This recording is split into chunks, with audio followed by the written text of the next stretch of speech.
সেটাও আমার ব্যক্তিগত বিষয়। এই বিষয়ে তার কোনো বলার অধিকার নাই।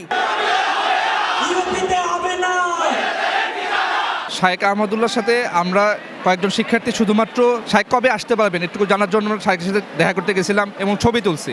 একজন প্রবীণ শিক্ষক সেখানে ছিলেন, 26 বছর ধরে যিনি পড়াচ্ছেন। জাস্ট ছবি তোলার অপরাধে বর্তমান যে ভিসি কামরুল্লাহ হাসান স্যার তাকে শোকজ করেন। ভার্সিটিতে আমরা আমাদের যৌক্তিক দাবিগুলো আদায়ের জন্য যখন আমরা আন্দোলন করতেছি, সেই সময় তারা আমাদেরকে আবারও সেই উগ্রবাদী ট্যাগ দিচ্ছে। এটা তো তার কোনো রাইটস নেই এভাবে কথা বলার। যেমন আমি লাইকা বসির ম্যাম নিয়ে তেমন কিছু জানি না, বাট তার ফেসবুকে একটা ছবি দেখেছিলাম যে সে হাত কাটা ব্লাউজ পরা একজন মহিলার সাথে দাঁড়ানো ছবি।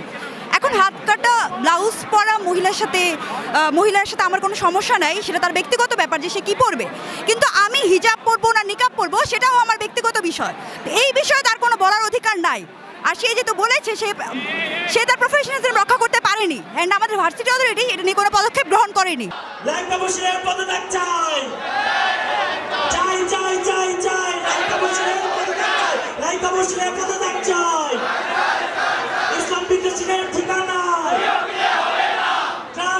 সুবিধা দিতে হবে।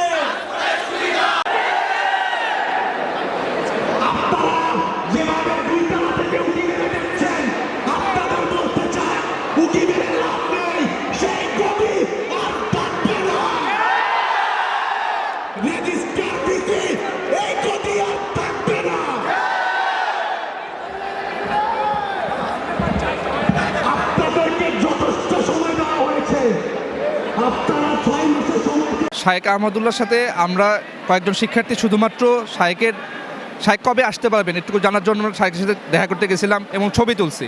একজন প্রবীণ শিক্ষক সেখানে ছিলেন, 26 বছর ধরে যিনি পড়াচ্ছেন। এরকম একজন শিক্ষকের জাস্ট ছবি তোলার অপরাধে বর্তমান যে ভিসি কামরুল্লাহ হাসান স্যার এবং রেজিস্ট্রার মিলে তাকে শোকজ করেন এবং সেই শোকজটা করেন কনফিডেন্সিয়ালি, এবং সেটা পরীক্ষা চলাকালীন সময়ে করেন যাতে কেউ জানতে না পারে তারা কতটা তাদের দুঃসাহস এবং তারা কতটা ধূর্ত হলে তারা এইভাবে ইসলামোফোবিয়া প্রদর্শন করে।